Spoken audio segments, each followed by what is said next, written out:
Hello, I'm Ye Ming. I'm a social worker at Heart at Failure.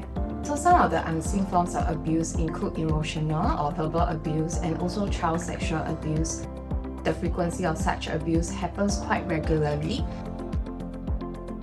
It's just that it's not something that is commonly reported or commonly detected. So some of the effects that we do observe of such abuse on children include that they might be affected in terms of their relationship with others, they might be a bit more withdrawn, they might be affected in their mental health, such that they might be depressed or that they might be anxious, or they might have also low self-esteem as well in terms of how they view themselves, because sometimes the words that the parents or the caregivers use are pretty demeaning. They might use words like stupid, they might use words like you are useless and so on, and sometimes they kind of take in and absorb those words and believe it in themselves.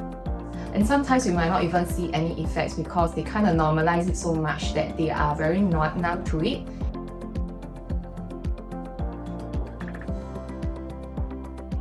Whenever they do report, I think we do need to affirm them for their courage for sharing and to tell them that it is good that they have reached out for help and that they should not be blaming themselves for whatever abuse that they have gone through, because it's really not their responsibility. And we also hope to have early education so that they know what is right and what is wrong.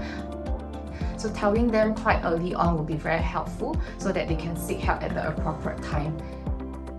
I think it's important to point out to the caregiver some of those abuse really have an impact on their children, and sometimes because parents and caregivers cannot see the short-term effect, they see that the children are still happy, bubbly and so on. So it's pretty important to point to them some of the longer-term effects of how that can persist and affect their adulthood, affect how they relate with other people, affect how they set up their own families in the future.